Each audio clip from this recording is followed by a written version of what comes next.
Halo, apa kabar sahabat Republik Investor? Kembali lagi dengan saya Hendra Wardana. Di video kali ini saya akan coba sharing ke teman-teman mengenai peluang ISG di pekan ke depan dan sama apa aja yang menarik untuk menjadi koleksi di portofolio teman-teman.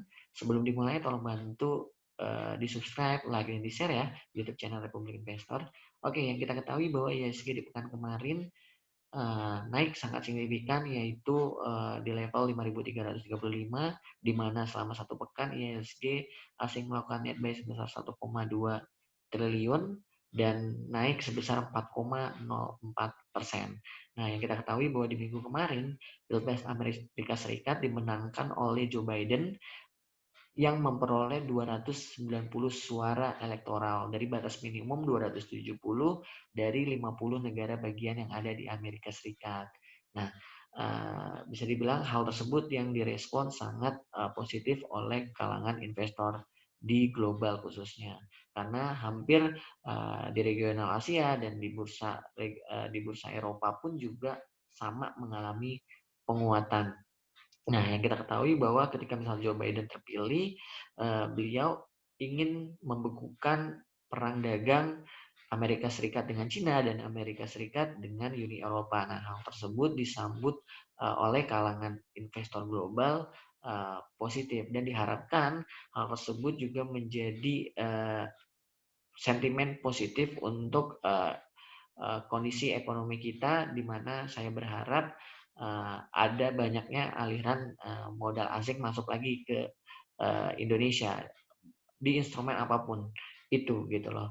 Nah, untuk ISG sendiri di pekan ke depan tetap masih ada risiko yang harus kita coba minimalisir karena yang kita ketahui bahwa Donald Trump akan mengajukan gugatan hukum di negara bagian. Nah, ini yang dikhawatirkan oleh kalangan investor akan menimbulkan ketidakpastian. Jadi buat teman-teman harus juga realistis ketika misalnya teman-teman sudah profit, apa yang harus teman-teman lakuin dan kalau misalnya ada saham yang memang masih menarik untuk coba teman cermati ya coba kita cermati. Nah, saya akan coba kasih sudut pandang untuk mengenai ISG-nya dulu ke teman-teman. Jadi teman-teman punya sudut pandang mengenai resisten IHSG dan mengenai support dari IHSG itu sendiri. Nah, IHSG sendiri ada di level 5.335 di Jumat kemarin. Nah, di moving average 200 udah ke breakout, udah tandanya bahwa IHSG kita udah mulai uptrend. Itu moving average 200 udah ke breakdown di 5.302. Nah, untuk resisten pertama, IHSG itu ada di posisi 5.300. Nah, ini teman-teman bisa lihat nih 5.382 di resisten pertama. Nah, di resisten kedua ini ada area gap-nya yang belum tertutup itu ada 5.480. Itu untuk resisten pertama dan resisten kedua ISG. Nah, support pertamanya untuk ISG itu ada di moving average 200 itu di posisi 5.302. Support keduanya ada di 5.224 di moving average 5 harian dan support ketiga ISG itu di posisi area 5.092 dan 5.097 itu untuk support dari ISG kita. Jadi kita harus tetap melihat sentimen berita-berita apa baik itu dari kondisi Pilpres Amerika Serikat ataupun dari kondisi makro kita. Jadi kita harus tetap cermati kondisi hal-hal tersebut gitu. Nah, terus sama apa aja sih yang menarik untuk kita coba cermati? Nah, kalau misalnya teman-teman lihat ISG kita di pekan kemarin, saya merekomendasikan untuk teman-teman coba beli BBCA dan BBRI. Nah, ternyata terbukti saham tersebut sepekan kemarin mengalami naik sangat signifikan dan asing pun juga melakukan aksi net buy di saham tersebut. Nah, ini teman-teman kita coba lihat. Ini kita ganti tanggalnya, tanggal 2 di hari Senin, tanggal 6 di hari Jumat. Oke, kita fokus di value, jangan fokus di volume. Kita coba refresh. Nah, teman-teman bisa lihat ada saham BBCA yang pertama di net buy oleh asing itu ada 753 miliar, ada Astra 235 miliar, dan ada BBRI 174 miliar. Ketiga saham tersebut yang sedang diakumulasi asing selama satu pekan kemarin, di mana di pekan kemarin saya merekomendasikan BBCA dan BBRI menjadi bagian dari portofolio teman-teman. Nah, bagaimana kondisi dari BBCA dan BBRI? Oke, kita coba lihat. Nah, buat teman-teman kalau misalnya teman-teman udah punya BBCA, lebih baik di-maintain, lebih baik dikawal aja dengan stop loss dari masing-masing target teman-teman. Nah, resisten pertama untuk BBCA itu ada di 31.800, resisten kedua itu ada di 33.000. Nah, kalau misalnya stop loss-nya batasan dari risiko teman-teman sendiri aja, bisa 3% ataupun bisa 4% dari area teman-teman beli.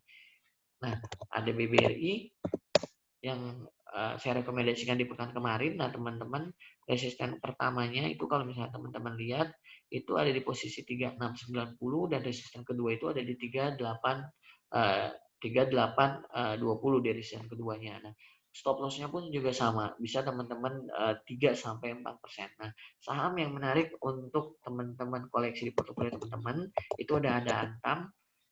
Nah, ini saya coba kasih area. Nah, ini untuk Antam di area Southwest-nya itu kita coba bareng-bareng lihat itu di tanggal 21 bulan 10 sampai tanggal 6 kemarin ya, 21 bulan 10. Kita cek di sini broker summary-nya. Jadi sama-sama kita coba analisa untuk Antam 2110 tanggal 6. Nah, teman-teman bisa lihat, kita refresh. Saham Antam dibeli oleh Mandiri Sekuritas, oleh Korea Investment, oleh Support Sekuritas, top buyer pertama 1,7, top buyer kedua 1 juta, dan top buyer ketiga 562. Dan sellernya kita bisa lihat, nah sangat jauh ya dari CD, PD, YP, jadi bisa dibilang hampir 2 sampai 3 kali lipat. Top bayarnya sangat mendominasi. Nah, hal tersebut dibilang oleh teori bandarmologi adalah sedang diakumulasi. Nah, yang menarik adalah average-nya 1097, 1100 dan 1116. Jadi areanya 1100 area beli. Nah, area dari support harmonik, support dynamicnya atau support dari moving average-nya itu ada di posisi MA 10 dan MA 5-nya itu ada di 1090 sampai 1100. Jadi pas banget ada di support dari moving average-nya, ada dari segi buyer dari bandarmologinya di 1090 sampai 1100. Jadi buat teman-teman yang belum punya saham Antam, buy on weakness di area 1090 sampai 1110. Nah, ini 1110 nih. MA5-nya 1112. Jadi 1090 sampai 1110 itu bisa menjadi area buy on weakness dari teman-teman. Target resistance terdekat itu ada di 1180. Dan yang menarik adalah konsensus Antam banyak yang rilis target price-nya ada di 1400, 1500 bahkan 1700 untuk saham Antam. Kenapa? Karena banyak sentimen positif nikel yang kita ketahui bahwa banyak berita-berita positif oleh nikel mengenai katakanlah Tesla akan membangun pabrik di Indonesia dan katakanlah nikel kita menjadi cadangan terbesar hampir lebih dari 35% cadangan global. Jadi hal-hal tersebut yang mendukung sentimen positif untuk saham Antam. Nah, buat teman-teman kalau misalnya ada komentar silakan komentar di kolom komentar. Kalau misalnya ada masukan, silakan komentar aja di kolom tersebut. Mungkin itu aja view dari saya buat teman-teman. Kalau misalnya memang ada masukan, silakan komentar di kolom komentar. Sampai ketemu lagi di video berikutnya. Salam profit dari saya.